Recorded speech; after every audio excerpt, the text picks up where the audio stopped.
Selamat bertemu lagi. Kali ini saya akan membahas tentang soal-soal enzim. Kita mulai nomor 1. Metabolisme sel dikatakan dilaksanakan dengan bantuan enzim yang dihasilkan oleh organel yang mengandung enzim sel pencernaan, yaitu lisosom. Kenapa bukan nukleus? Karena nukleus adalah tempat organel yang bertanggung jawab untuk pengaturan sel. Kenapa bukan mitokondria? Mitokondria adalah organel yang berfungsi untuk melaksanakan respirasi sel, ya. Lisosom. Nah, semua enzim pencernaan dihasilkan oleh lisosom. Suatu organel di dalam sel hanya bermembran tunggal dan berisi cairan. Nah, cairan yang ada di sana antara lain adalah enzim. Badan Golgi itu apa? Badan Golgi adalah organel di dalam sel yang berfungsi untuk menghasilkan berbagai senyawa dan cairan yang belum masih menjadi bakal senyawa. Ya, kalau misalnya enzim ini dihasilkan oleh badan Golgi, tetapi dia masih bakal calon enzim. Kloroplas tahu sendiri ya untuk fotosintesis. Jawabannya C. Nomor 2. Pada dasarnya enzim adalah suatu senyawa apa? Sudah jelas ya. Enzim adalah protein. Karena apa? Enzim mempunyai ciri-ciri yang sama dengan protein. Nomor 3. Bagian enzim yang bukan merupakan protein dan bersifat aktif. Bukan merupakan protein. Ini saya garis bawah. Bukan merupakan protein. Yaitu gugus prostetik. Apa itu gugus prostetik? Gugus prostetik adalah bagian dari penyusun enzim, bisa berupa mineral, bisa berupa vitamin. Ya, gugus prostetik ini atau komponen lain, tapi bukan protein. Nomor 4. Apabila sel-sel hidup dipanaskan hingga 60 derajat, kegiatan biologisnya akan berhenti.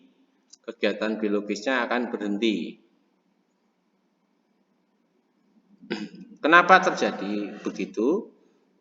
Nah, A. Penguraian dinding sel. Belum tentu dipanaskan sampai 60 derajat dinding sel terurai, belum tentu ya. Kemudian enzim-enzim tidak aktif lah ini. Ini kasusnya sama ketika suatu sel-sel hidup dimasukkan ke dalam ruangan yang bersuhu dingin. Contohnya dimasukkan ke dalam kulkas. Ya, kalau dimasukkan ke dalam kulkas, maka enzim menjadi tidak aktif lagi dan makanan tidak mengalami pembusukan. Kemudian berikutnya nomor 5.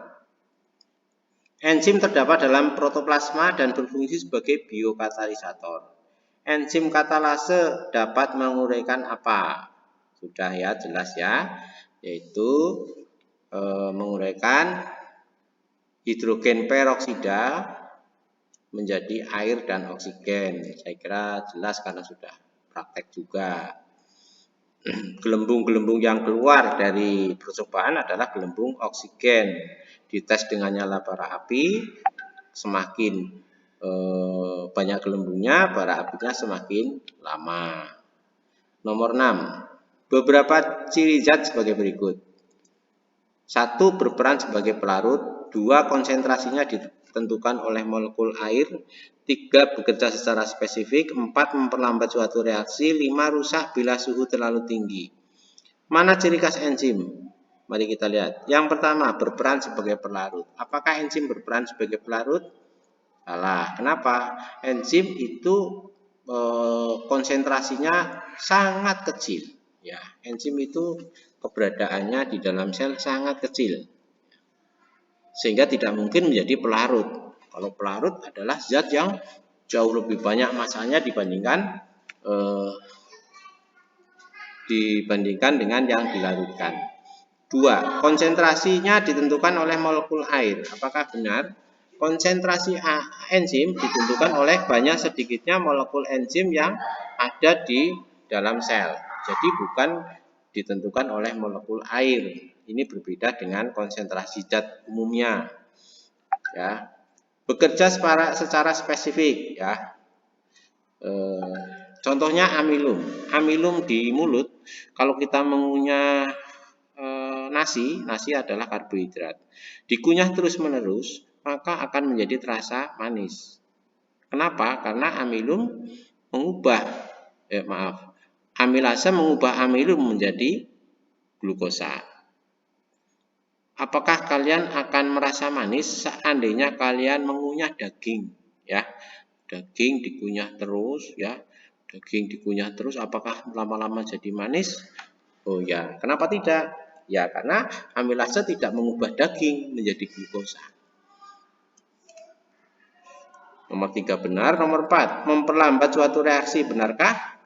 Enzim adalah zat yang bersifat biokatalisator, berarti mempercepat suatu reaksi. Jadi nomor 3 benar, nomor 4 salah. Nomor 5, rusak bila suhu terlalu tinggi. Ya, seperti protein. Protein juga rusak apabila suhu terlalu tinggi. Baik, saya lanjut. Nomor 7. Enzim adalah senyawa organik yang mempunyai ciri-ciri sebagai berikut, kecuali apa?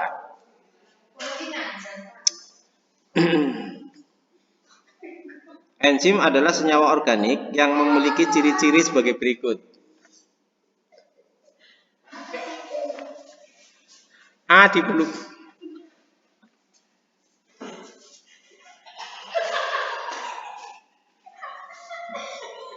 Diperlukan dalam jumlah yang tidak sedikit. Benarkah?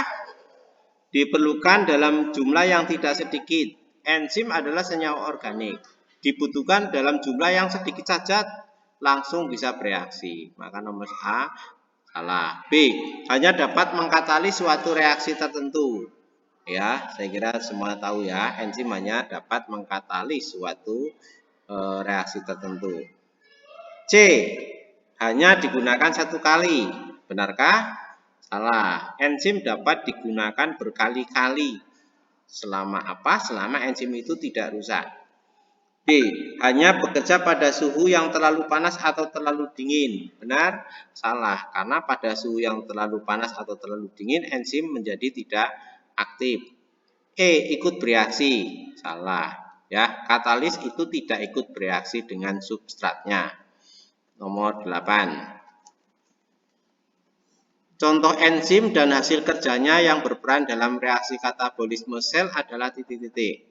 Nah, kata kuncinya adalah reaksi katabolisme. Reaksi respirasi. Ya, mana yang enzim yang merupakan tahap respirasi di sini? Oke, nomor E, yaitu pembentukan isomer glukosa 16-difosfat menjadi fruktosa 16-difosfat oleh glukoisomerase. Oke ya. Nah, saya kira jelas nomor 8. Nomor 9. Kita perhatikan suatu grafik, ya. Perhatikan grafik enzim berikut. Kalau diperhatikan, sumbu X adalah rata-rata kecepatan reaksi, ya. Sumbu Y adalah rata-rata kecepatan reaksi, sumbu X adalah pH. Kita lihat di sini, yang pertama pepsin. Pepsin mencapai mencapai kecepatan maksimal itu pada pH 2, pH asam. Kemudian amilase dia mencapai kecepatan maksimal pada pH 7 netral, dan tripsin mencapai kecepatan maksimal mereaksikan secara maksimal pada pH tinggi, pH 11. Ya. Berarti dari grafik ini jelas bahwa enzim bekerja pada rentang pH tertentu. Misalnya saja pepsin ini terletak di lambung, ya.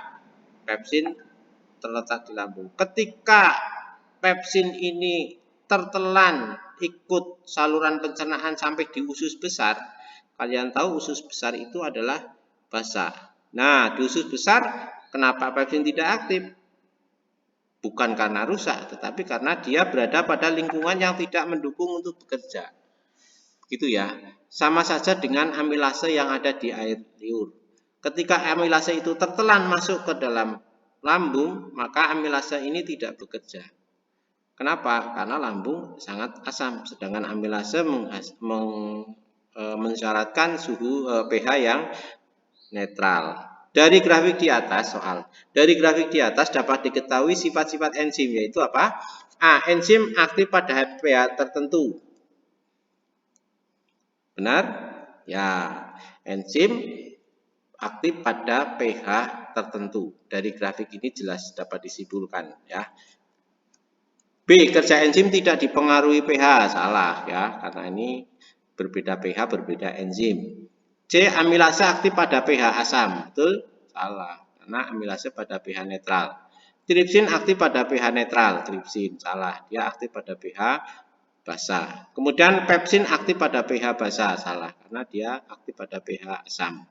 Baik, jawabannya A, nomor 10. Nomor 10. Ini ada hasil percobaan dari enzim katalase.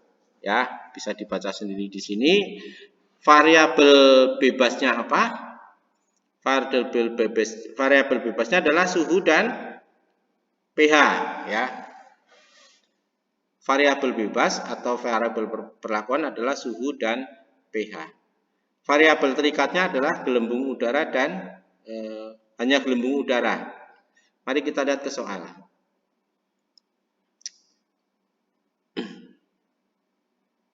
Soalnya, ini salah nomor.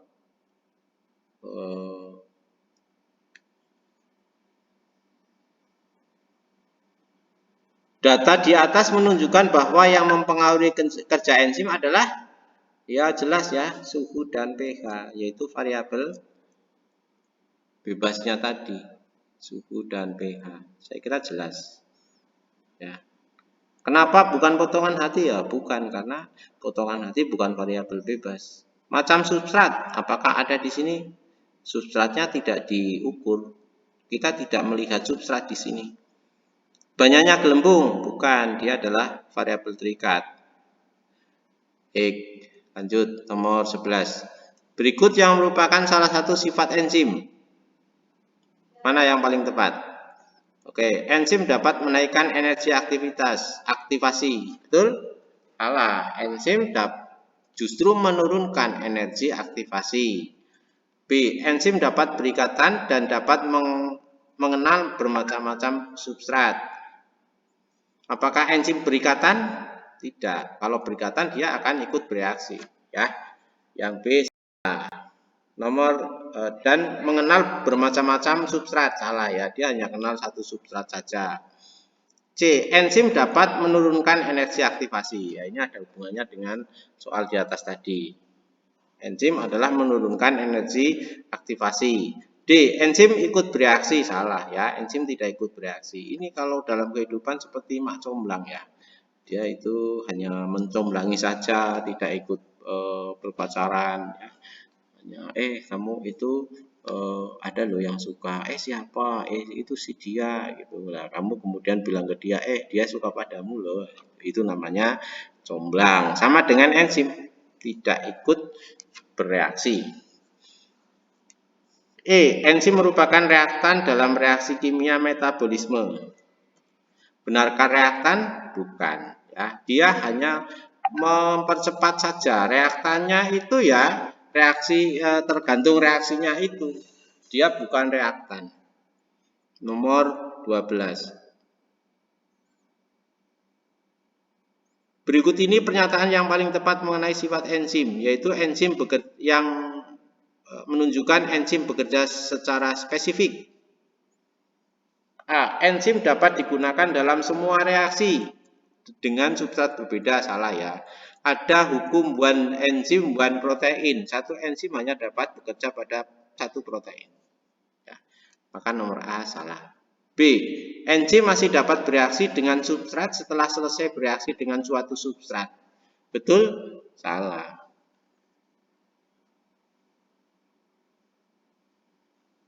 Enzim hanya dapat bereaksi dengan substrat tertentu. Yang C. Enzim tertentu yang memiliki satu substrat tertentu. Enzim tertentu yang memiliki satu substrat tertentu, ini yangnya hilang ya. Memiliki satu substrat tertentu dalam membantu reaksinya. Betul ya. Jadi hanya satu enzim untuk satu substrat. Lanjut. Enzim tidak dipengaruhi oleh jenis substrat. Salah ya. E. Enzim dapat membantu semua reaksi. Salah. Yang C ya jadinya soal nomor 12. Itu C yang benar. Nomor 13. Nah ini ada grafik lagi. Ini ada grafik sumbu X adalah suhu dari 10 sampai 60 derajat. Sumbu Y adalah kecepatan reaksi. Mari kita lihat. Pernyataan yang paling tepat mengenai grafik hubungan antara suhu dengan kecepatan reaksi ini adalah apa? A. Kerja enzim tidak bergantung pada suhu, betul? Tidak. Ketika suhu di bawah 30 derajat, dia pelan. Dan ketika suhu di atas 60 derajat, dia akan tidak bekerja. Ya, tidak bekerja. Berarti A salah. Enzim bekerja sangat tergantung pada suhu. B. Makin tinggi suhu, maka enzim makin aktif, betulkah? Sampai suhu 40 derajat ini memang masih bisa semakin cepat, tetapi suhu di atas 40 derajat justru aktivitas enzim akan menurun. Berarti yang B salah. Yang C, suhu tidak mempengaruhi kerja enzim. Jelas salah ya. Sama dengan A. Salah. Yang D, suhu optimal untuk kerja enzim adalah 30 sampai 40 derajat Celcius. Kita lihat. Di sini grafik yang paling tinggi dari kerja enzim adalah antara 30 sampai 40 derajat ya. Jadi jawabannya D benar. Kemudian yang E, suhu mengubah enzim menjadi rusak atau denaturalisasi ya. Tergantung suhu rendah atau suhu tinggi atau suhu netral. Kalau suhunya itu netral ya tidak mengubah ya.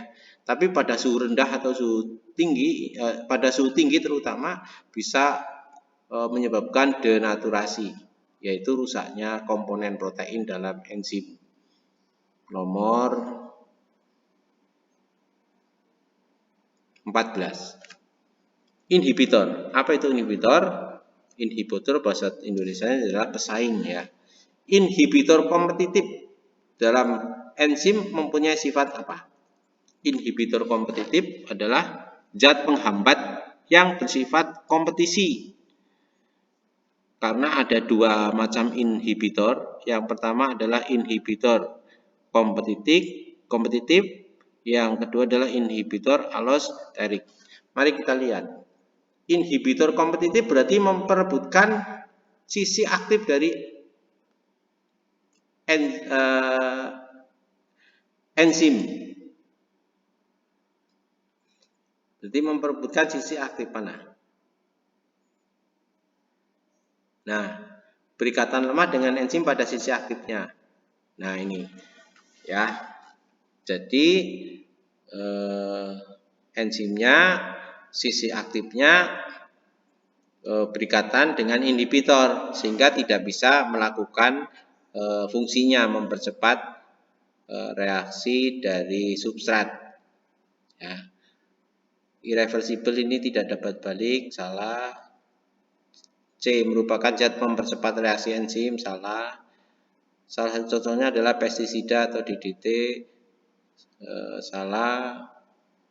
Strukturnya sangat berbeda dengan substrat, salah. Ini mirip-mirip dengan substrat. Inhibitor kompetitif. Terakhir, ini ada soal yang hilang, kata-kata yang hilang. Sebetulnya sifat soalnya tadi adalah ini maaf, ini soalnya ya.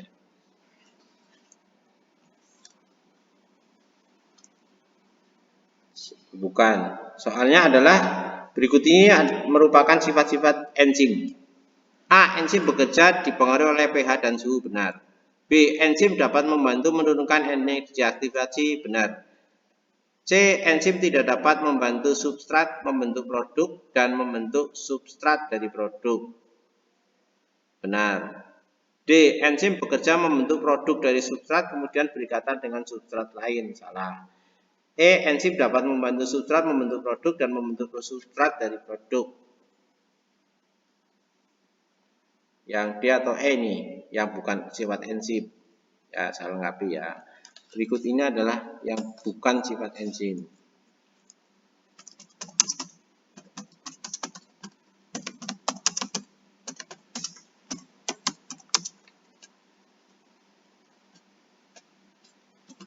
Ya.